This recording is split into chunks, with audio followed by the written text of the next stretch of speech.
C'est les mots de feu mon ami Abdelwahab Medeb, l'islamisme et le cancer de l'islam. Mais non, oui, Article Figaro Vox du 20 janvier 2023, Rémi Brague et Richard Malka. L'islam peut-il être tolérant?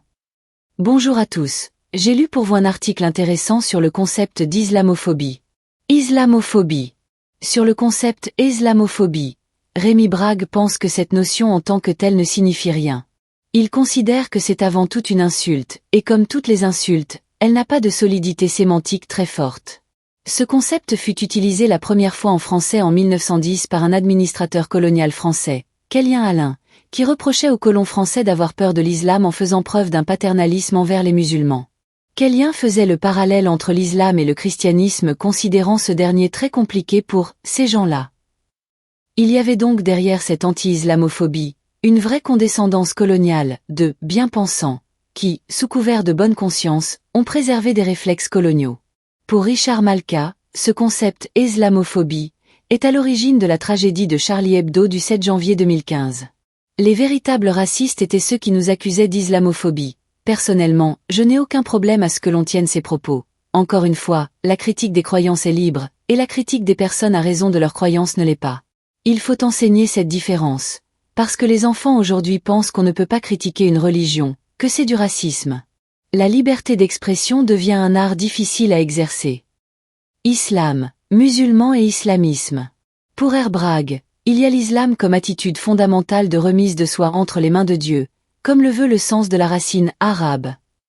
Cela se distingue de l'islam comme religion, avec un système de dogmes et de pratiques, les fameux 5 piliers que tout le monde connaît.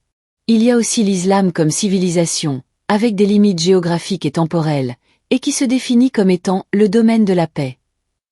Enfin, on peut distinguer un 4e sens. Quand on parle par exemple du réveil de l'islam, cela renvoie aux populations, aux gens. Cette distinction entre les gens et leurs croyances ne demande pas trop d'efforts. Pourtant, beaucoup n'y arrivent pas. Rémi Brague donne ensuite l'exemple du tabac et des fumeurs, et personne n'accuserait de tabaphobie ceux qui mettent sur les paquets de cigarettes des photos horribles de cancéreux. Bref. Je me permets une petite comparaison qui est en même temps une plaisanterie à propos du tabac. Bon. Tout le monde distingue le tabac des fumeurs. Et les fumeurs. Bon. Et personne n'accuserait de fumerophobie les gens qui mettent sur les paquets de cigarettes le tabac tue. Tout ce grand guignol, des gens qui sont trachéotomisés, enfin des horreurs comme ça. Et je dirais même, où sont les vrais amis des fumeurs ? C'est certainement pas les gens qui leur disent « mais non, il n'y a pas de problème, vous n'aurez jamais de cancer du poumon ou de la vessie, non, tout ça c'est de la blague ». Ce sont d'ailleurs, la plupart du temps, des gens qui vendent des cigarettes. C'est un pur hasard, évidemment, c'est comme ça. Bon, les véritables amis, c'est les gens qui disent « attention ». Le tabac, ça peut, statistiquement parlant, ça augmente en tout cas radicalement vos chances d'attraper une saleté. Alors je crois qu'il faudrait appliquer cette distinction qui est quand même le pont aux ânes. Enfin, ça devrait être une évidence. Alors il se fait que, de fait, il y a beaucoup de gens qui ont du mal à concevoir que si on attaque une religion, quelle qu'il soit, on ne veut pas dire que les adeptes de la dite religion, quelle qu'elle soit à nouveau, sont des imbéciles ou des salauds. Il voudrait dire, si l'on attaque une religion, on n'insulte pas pour autant les croyants. La différence est assez difficile à faire entre islam et islamisme. Richard Malka parle de Ibn Arabi et d'Averroès, qui étaient d'accord pour dire que il faut tuer les hérétiques. Pour lui, il n'y a donc pas 2 conceptions hétérogènes. La seule différence qu'on peut faire est une différence de degré et pas de nature. Le problème est donc dans l'attitude des musulmans qui peut varier, de l'adhésion sans réserve à un vague sentiment d'appartenance. Pour Richard Malka, reprenant Abdelwahab Medeb, l'islamisme est le cancer de l'islam. C'est les mots de feu mon ami Abdelwahab Medeb, l'islamisme est le cancer de l'islam. Mais non, oui, j'ai un courant, une vision de l'islam qui est une vision rigoriste, littéraliste, fermé depuis l'origine, et mon inquiétude, puisqu'on est en train de parler des temps présents, c'est que ce courant-là devienne l'orthodoxie, le modèle. Oui. Pour lui, il y a toujours eu un affrontement entre 2 visions contradictoires, un islam de raison plaçant la liberté et l'homme au centre de la foi et une vision littéraliste qui refuse toute interprétation et pense que le Coran est la parole de Dieu lui-même et non de son prophète. Bref, c'est l'islam de la soumission.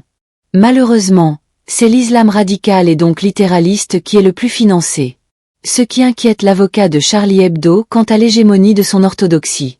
Même si cet islam littéraliste n'est pas important en nombre, mais il reste plus revendicatif, plus militant et plus financé.